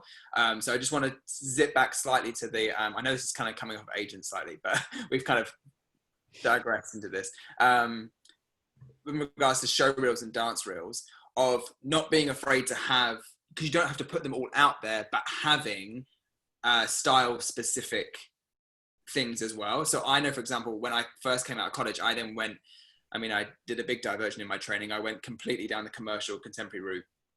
For a year and a half, I did intense every week, like 3 times a week training for commercial and contemporary, and therefore did a lot of auditions within that realm. And they were asking me for reels, and my most recent reel was like me, like, purple, red, 1, 2, 3, 4, and it's like, this isn't what they're gonna want. So I catered a contemporary commercial reel, which I was then able to send. And then I just had that. Like, I didn't put it on my spotlight. It wasn't part of my musical theatre realm, but I had it in case a commercial agent, especially the commercial agents, if we're talking about commercial agents versus musical theatre agents, because that's 2 different realms. they might want to see something specific in regards to contemporary and commercials. So just having that as a idea of how you can have a couple as well that maybe are more. I've got a few. Yeah. And I think it's like James said, you don't have to have that all in your spotlight, but I think as long as your agent is aware of that, so then they know if something is coming up, they can go, oh, here's her spotlight, and here's also a film of her doing commercial, or doing a voiceover, or doing this and that, so that it's very specific, because agents love that. It's like ammo for them to go, oh, and here's a clip of them doing what you want them to do. So yeah, Aoife, did you have something else? Yeah, actually, just in terms of like dance reels, because I'm trying to get one together and struggling as well with the whole, I don't have anything recent, and like I had a whole issue with my college anyway, that everything was supposed to be filmed, but then when we got everything, I was like, these are useless, like I can't use any of these. But in terms of like quality and stuff, so like the two of the shows that I did here, I'm really like annoyed as well with the quality of footage that I ended up getting from it, because they were like proper costumes, like wigs, a whole lot, like orchestra, so like it looked good, but like the quality of the footage is not very good. But I did want to include it because I was like, these are like, productions that you can see me on stage, like in like a proper concert hall and everything. So is it worth putting in like the 5 seconds just to show the scenery, or is, because it's not great quality, just not bother to put it in? I'm kind of on the fence with that sort of stuff. Like I kind of want it just to show it, but you can't really see any talent necessarily from it, I think in that case, yes, I would put a little clip of it in, as long as you've got good quality footage of you doing stuff, to then have a short clip of you going, look, here's me in quite a sort of high budget production. Someone's hired me to do this, like for literally a short amount of time, to then go back to a clip of you actually like high quality doing something. I'm more than happy if people want to message me and like actually show me things, because also it's very difficult to say something like that. I'd be more than happy to look at it. I'm sure James and Christy would have a look at it as well. James, especially with all of his film knowledge, he might even have a funky way to change the lighting slightly that it looks better. There's lots of little tricks that we can do to sort of just change the focus. Like we're never going to make a good quality, like a rubbish quality piece of footage look high definition, but slight adjustments to the quality of the color or the lighting can make a big difference in what we can see. So I would absolutely, I think it's important to sometimes show yourself performing, as well as I don't want clip after clip after clip of me just in class, because then they'll be like, has this girl ever worked? So I think we need a nice balance. But I also, my one thing is for people not to be scared of putting what you would see as rough footage of you like dancing in a studio by yourself or whatever. That is actually sometimes more beneficial because people can see what you're doing.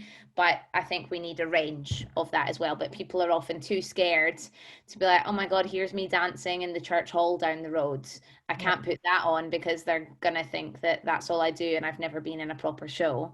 But I'm like, well, actually in that I can see you properly dancing and properly giving me technique or, a bit of character, whatever, as opposed to this fuzzy version of you at the back of some ensemble. So yeah, I would absolutely probably put in a little bit, and I'm more than happy to have a look at it, as are the guys, I'm sure. Thank you. They have your CV. So this is the thing that I've come up against in regards to filming video reels and show reels. My intention on a film side of things is I eke down the more kind of concept idea and like the almost like the person kind of thing, rather than a video version of your CV. But there's like, I feel like it is the balance between the two that is kind of, it is the winning formula. But I would say like a small example in regards to jazzing up, bye Christy,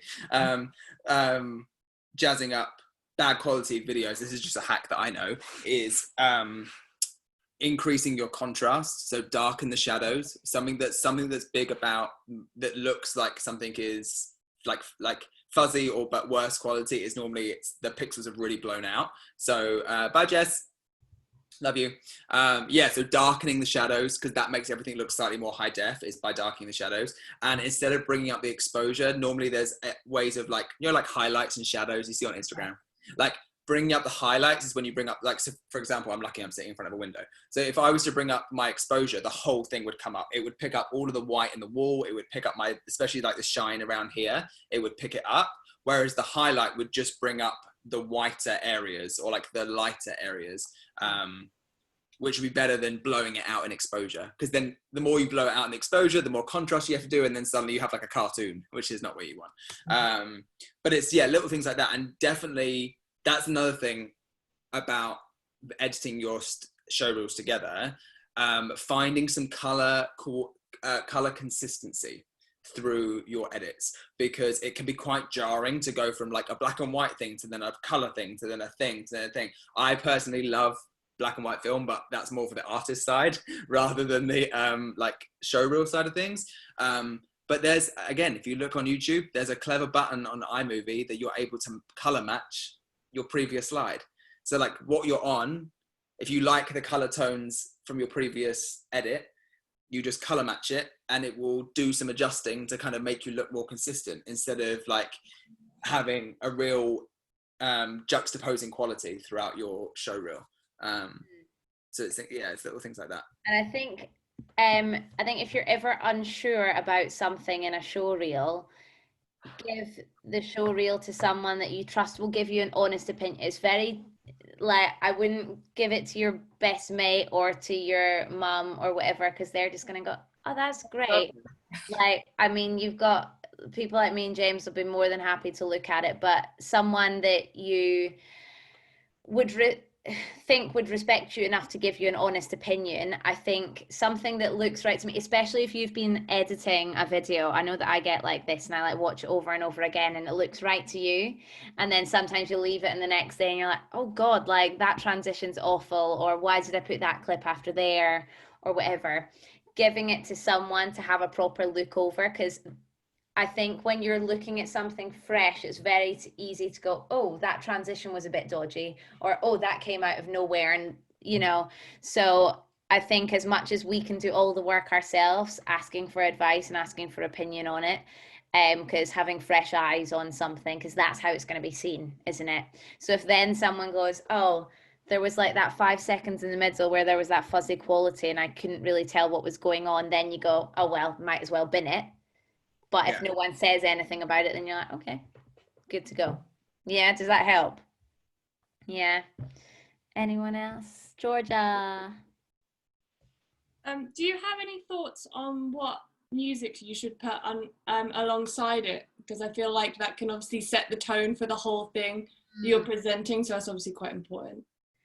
It's difficult because on mine I have a lot of the audio matching what I'm doing, because I think as a dancer sometimes it's really important to show musicality, so that's a difficult one. But then also I hate when it goes from clip to clip and it's like changing music. It's very difficult. James will help you more with that.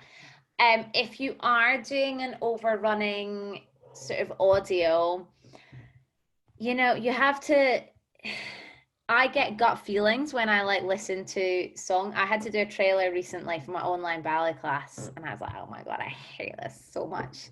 James did me a lovely little cameo in there, and I was like, oh god, what sort of feeling do I want people to have when they're watching this trailer? And I went for Walking on Sunshine, which I feel like is hopefully me to a T sometimes, and what I want to get across. I think you want to have an idea of how you want to come across. If you want to come across as, you know, a little bit happy-go-lucky, friendly, maybe you go for a more acoustic vibe. Or if you want to come across as like, whoa, she's such a powerhouse, then we want something that's got a bit more of a pump behind it. So I think that when you want to have an idea of the overall feel that you want someone to have after watching your reel, and then you want to find a song that gives you that instantly. Like I had that with Walking on Sunshine, that is literally as soon as it came in with the do, I was like, yes, like that's just, you know, I had the right feeling with it. So I think it's very important that you get the right feel from the music, if that makes sense. James? And just, yeah, exactly, coming straight off it, a way of combining those two things that I've experienced in the past is I've asked a client or I've asked someone, like exactly what Katie just said, like what song does like represent you, or what do you feel is the most kind of, representative of you. And I've actually asked them to go away and choreograph to that song. So then basically what I will do is film them doing the full 2-minute show reel, or that I tend to stick more to a minute and a half just because I like to cut things down, but like choreographed for a minute and a half, I film them as if I was doing a concept video. And then what I can do is if I want to show some specific musicality, I just drop that part of the video into the show reel. So I get the best of both worlds. I get the track that goes along the whole thing. I also have a whole routine that I've done specifically to that. So if that ever needs to go out by itself, it can. And then also I'm showing specific musicality within the show reel as well, because that's another thing. Katie's so right in regards to this. If a show reel has a track that goes along the whole thing, but none of the visuals match the audio, you can clock out. Like I can clock out of a video and be like, I'm just seeing, it's like Netflix going past me. Like that's what it feels like. But musicality will re-engage someone. So if you're hitting some really specific musicality about 25 to 40 seconds into your show reel, they're going to be re-engaged again. So you know at least you got their attention for the next 20 seconds because you've caught them again. So it's playing with timing specifically within that 2 minutes of like, okay, it's been 30 seconds. Now I've shown my best, but now let me give them something different, or let me re-engage them for something else as well. And I think you can be clever with it as well if you have an overlying track, but to clips, it can take a bit of a sort of rejig and getting everything right, but you can sync up so that moves hit on like cymbal crash. I had so much fun being like, and boom, yes, there, that leg goes on that bit and that. And I mean, you can get very carried away with it, but you can give that same feeling without it being the choreography to that music. So I think that's something personally that I find jarring when I watch videos, is if there's movement but it doesn't coordinate at all with the overlying track. We don't have to have, you know, exact beat, but I think if we've got highlights that match, that connects with me a lot more. People are different, but yeah. Thank you. That's all right. Anyone else? Katie, are you comfortable sharing your show reel with them so they can see what a good one looks like? I mean, I was going to say that, and then I was like, oh my God, when was the last time I updated my show reel? About 3 years ago. Shall I try and find it? Yeah. Oh God. I'm trying to see if I've got one that I've done as well. That's so weird you said that, Chris, because I was just looking to see if I've got one of someone. Mine is quite long, I'm not gonna lie. Let me see if I can find it and I can share my screen with you.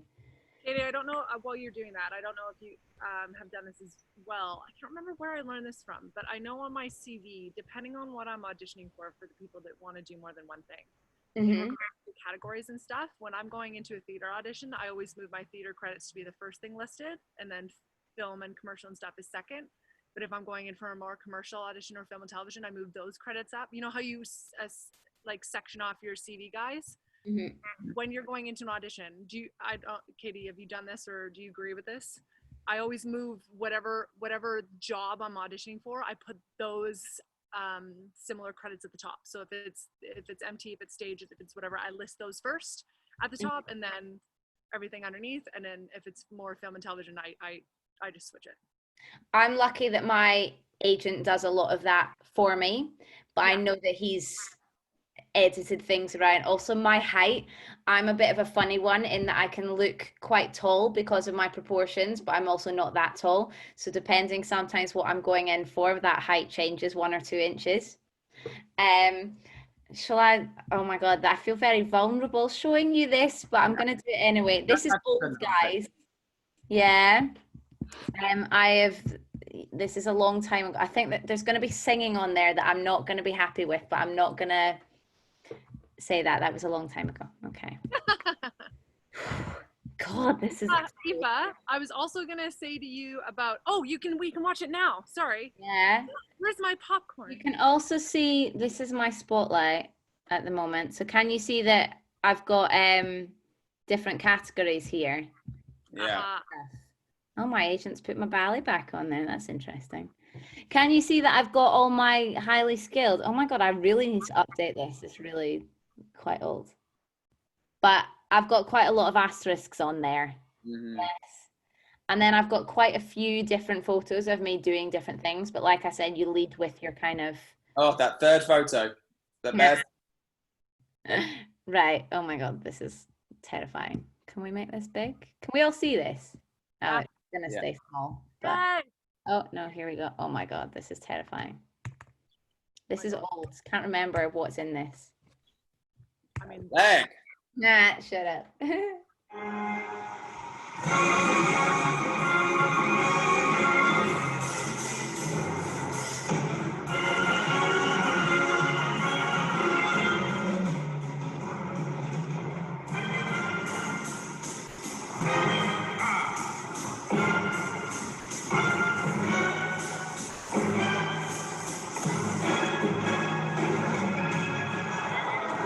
Yeah. See, it's like all just class stuff.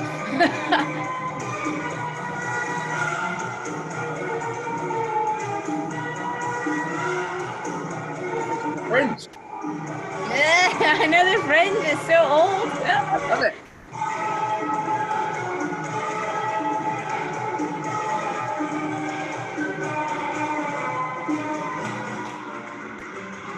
Ah! Also, okay, if I'm going to talk over this slightly, but like the music choices in all three so far make Yeah. so much sense. Like even though you're in class, it's the music choices of all three Yeah. that make sense. See, I would edit a lot of this now. For me, the clips are too long. Oh God, oh my God. I love this video.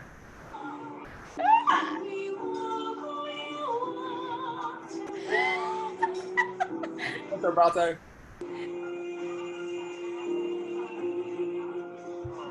God, I'm going red.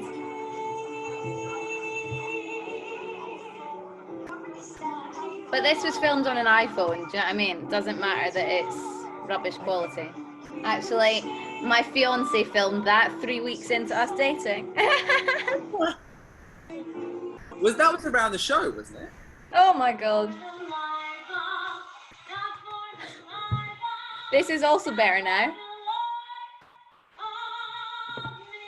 That was filmed in my kitchen at home. In my parents' kitchen, actually. Like yes for the yes.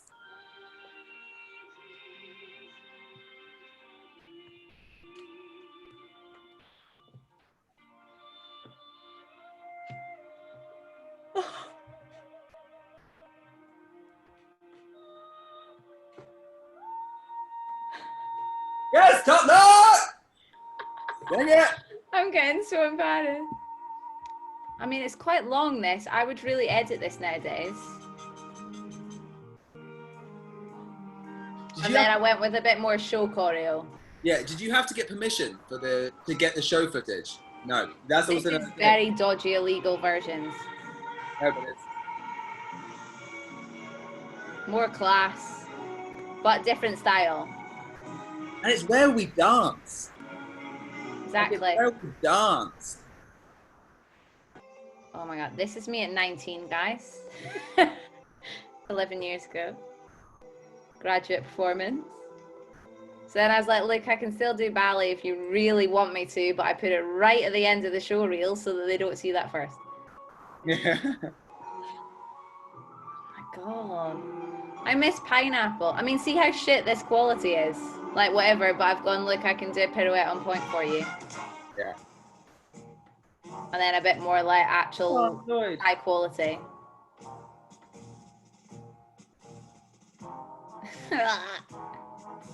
Is this true? No, Ashley Nottingham. Ah.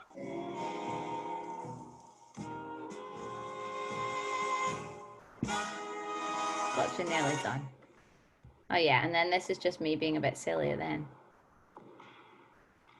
Because I feel like this is me with my stupid giggle. Oh god. So that's that, guys. I would edit that a lot nowadays. In fact, it's on my to-do list to do that. But does that make sense in that some of that quality was really shit? Like it was literally filmed on an iPhone, but it shows exactly what you want to do. God, Yeah. I'm all red now. I'm all embarrassed. Not at all. Not at all. It's so great. But again, but it was the choices. This is the thing. It was the choices. Like, regardless of the quality, because obviously now you said, like you probably could find better quality stuff, and you could bring them shorter if you wanted to. But every song, I saw you in the show. Like, and it was specific. It wasn't, but it was specific, but it was varied. Exactly. This is like the biggest balance thing, isn't it? It's not My agent actually, though, this was not quite the reel that I sent to them, because once I'd signed with them, they actually came back to me and they were like, okay, we want you to reorder your show reel a little bit for us. And they gave me the order of the first few things. Based on what you wanted to be seen first, I assume. Yeah. Yeah. So I think that's Right. The camp is number 3, for example. Yeah. Yeah. And then to get singing, and oh my god, that's singing. It was stunning. I can sing better than that now, guys. Well, I'm ready to hear that, if that's the case. It's coming. It's coming. My professionally recorded in my home studio. Yeah. Nice. Does anyone have any questions? I know that we've chatted loads. Nancy. I was just going to ask, because I have been emailing agents at the beginning of lockdown when I graduated. Well, didn't really graduate then. And a lot of them got back to me and was like, we're not taking on any new clients, obviously, because nothing's happening. So I just don't know when to email them back, because I don't want to pester them. Mm-hmm. I don't want them to like forget about me, but I don't know. Like, I think at the moment, don't be stressing that you don't have an agent, because like I said, first of all, there's nothing casting right now. If there is, that you hear on the grapevine, find out who the casting director is and message them personally. Oh, bye, Lizzie. Hi, Lizzie. Thanks for being here. But it's a difficult one. It's difficult with agencies at the moment, because none of them are earning any money right now, because none of their clients are earning any money now. So I know quite a lot of agencies that have some of their agents on furlough as well. So just because the head agent is not taking on clients right now doesn't mean that the other, not lesser agents, that's not the word that I'm looking for, but they often have a head agent and then they have a number of other agents underneath them, which as a graduate is probably where you're going to go in first. So I would say wait until things start picking up a little bit more real lifey, and that they're getting back to work, to have a little prod again.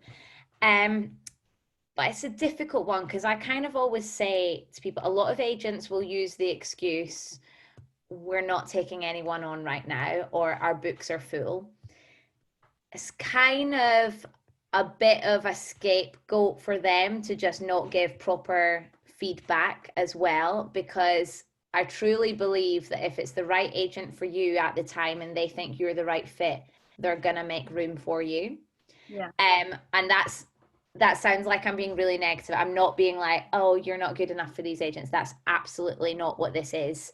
But I think just take that as them being too busy right now, and not maybe being the right fit for their agency right now for maybe that head agent.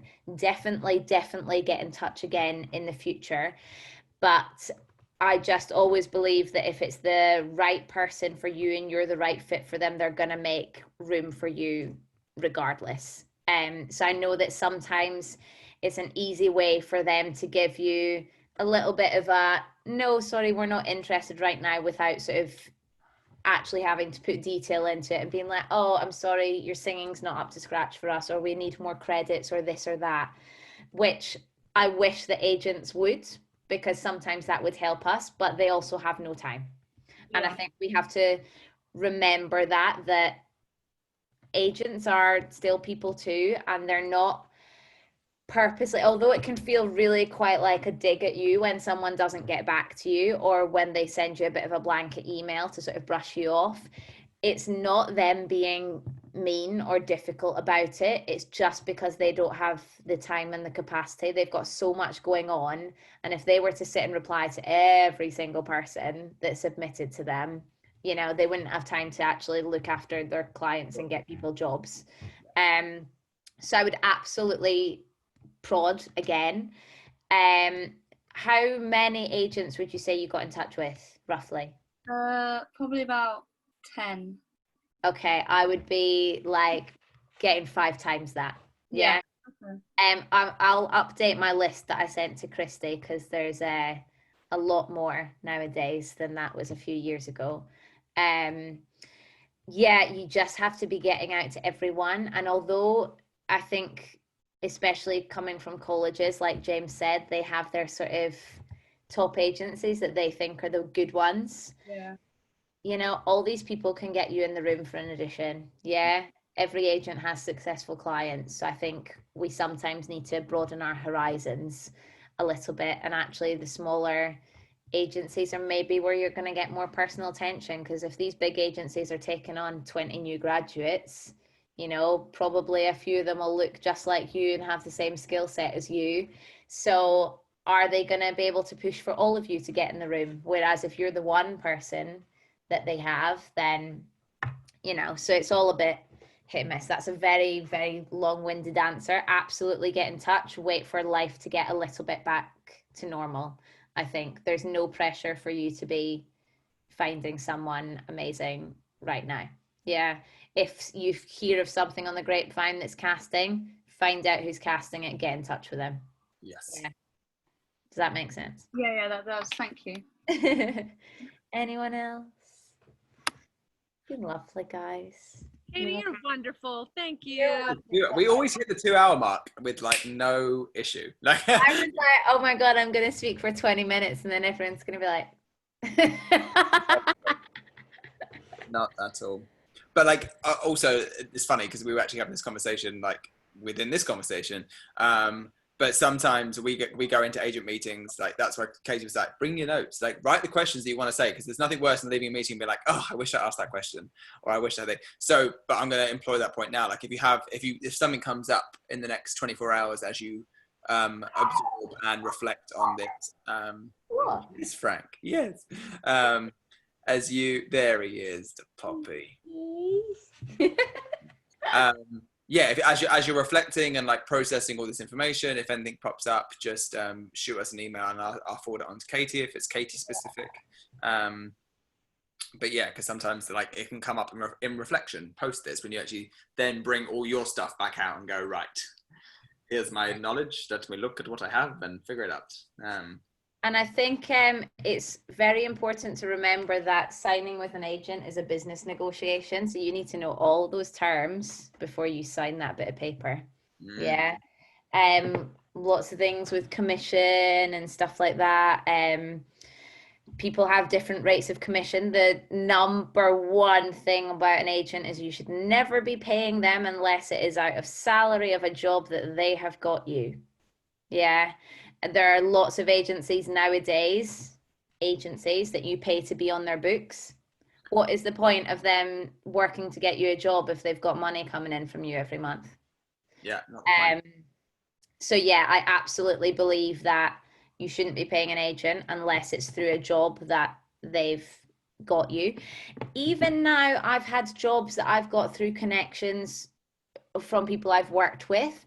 I personally still pay my agent commission on those jobs, because I think we have to remember that as much as, yes, it's up to them to get us the job, we don't see all the work that goes on behind the scenes, and the amount of things that they submit you for, and the amount of the times they call up to push to get you in that room. And so when we are working, I just think that 10% of your salary, 12%, 15%, whatever your commission is, you know, I think it's pretty reasonable personally. And also you have to remember that it's not just about getting you the job, it's about looking after you during the job. So when I've had difficulties during contracts, it's very difficult as an actor or as a creative to feel like you're causing a fuss if there's difficulty at work. Sometimes we still feel like we're below people, and to cause a fuss about what someone in charge is doing, you can worry about doing that personally, because as much as it shouldn't, it can cause problems between people. So I think that's why we have these middlemen as well, to fight our battles for us, to make sure you're getting paid properly, to make sure that dodgy things aren't going on behind the scenes. So I think commission entails all of that as well. So I personally would never sign a contract that I'm not like doing through my agent, even if it's through work and connections that I've found myself, to know that I've got someone on my side to look after me should things get a bit dodgy or difficult, which they have in the past. It's always good to have someone on your side. Yes. Oh, you're all so lovely. Look at y'all. You're all like so cute. Thanks, Deeks. I was gonna say something. I can't remember. Aside from thank you, I'm bringing. Katie, do you like white wine or just red? All the wine. Okay, great. I'm bringing you home a bottle of wine from Canada. I told Georgia about it the other day too, and James. It's called Bread and Butter. It's the nicest white wine I've ever had. No white wine gets you all like, doesn't do that. Guys, yeah, thank you. Please let us know if you have any questions. Please, please always let us know what you want to learn about. Like, I know I put this in the emails all the time, but like, you're allowed to answer. As in, please be like, Christy, like this class happened because of Aoife. So this whole membership family community is for you guys. So if you have a question or if you want a class on something, tell us and we will make it happen for you. I'm happy to do an iMovie 101. Yeah, James is we have that down. We have Wix down. We have content making. Wix, yeah, websites as well. Either one. We'll do both. Next month, we haven't sent this out yet, but Fabio Fiorio is going to come on and do a visual branding masterclass. So that'll be good. Katie, is there anything we can do to support you in thanks, like for this class? Like, is there anything we can just buy you wine? Wine? Okay. And well, magnetic movement, right? As well. You're doing ballet through that. Magnetic Studios. Sorry, Yeah. studio. There we go. Yes. Ballet through that, universal ballet. Yeah, just look out for it, guys. Magnetic Studios. We're making movements, guys. Yeah, it's not about, for us, it's not about profit. It's about creating community and creating opportunities for people that don't necessarily have access to it all the time. And to just make our industry stronger in general. There's lots of things coming in association with equity to build strength in our union and build strength in our industry, so that when we go back to things, people, I think this is like, I was talking to a friend about this the other day, we need to be careful when we're going back to work now, that because we're all just desperate to be creative and to perform, that we don't do it for less than we're worth. And we have to remember that this is not a hobby and it's a livelihood, and lots of people, because they're not going to have the budget and because they're going to want to get things up and running quickly, are going to take advantage of the fact that people want to do it and are desperate to do it, to get away with not great working conditions and not great pay. So the more that we stick together as a community, then the more they can't take advantage of us, essentially. Be aware of the sentence, because of this current climate. I've experienced it today. So just be aware of that sentence, because people are going to use it as much as they use the sentence, our books are full and we're not looking to take anyone on right now. It's an easy blanket sentence to throw out, which doesn't diminish your worth. Yeah. And especially like, in regards to like the training and this and the magnetic studios.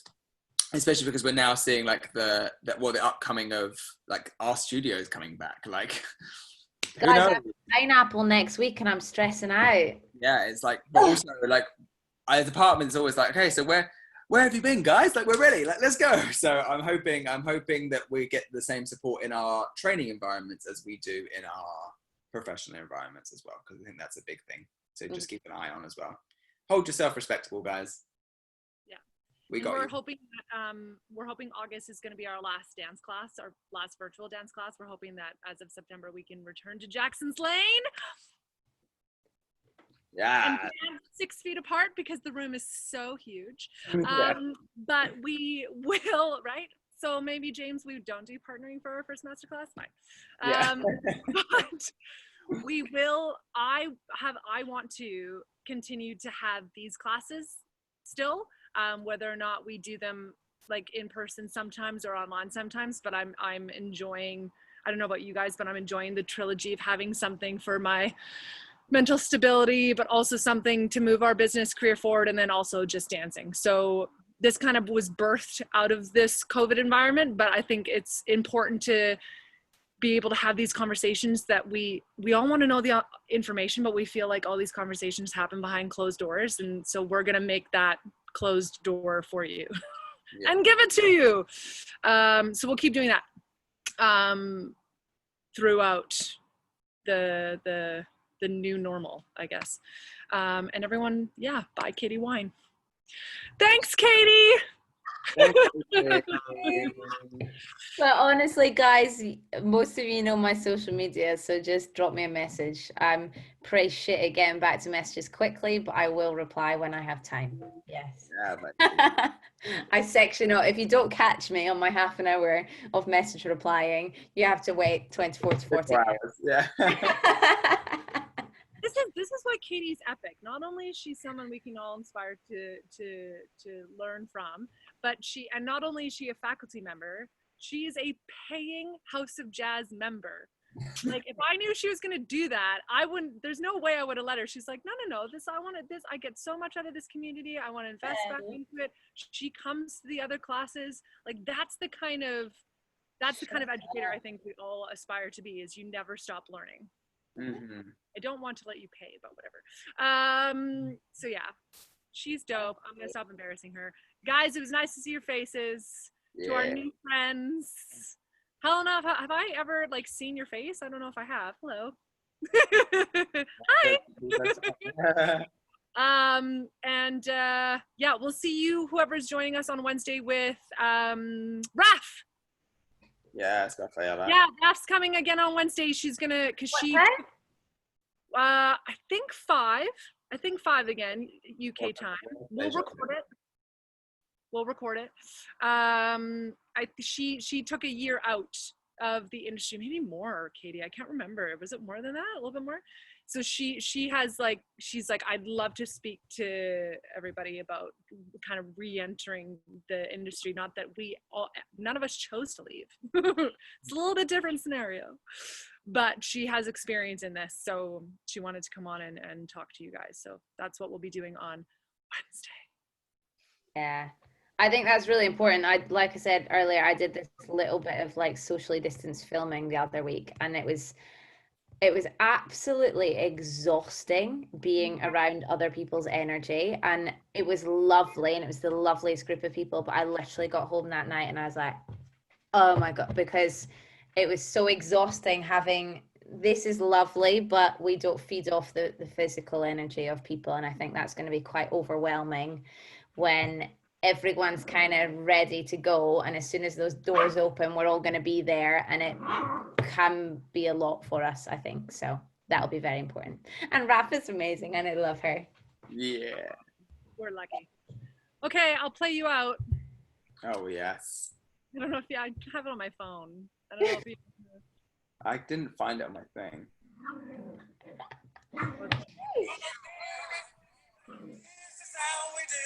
There it is.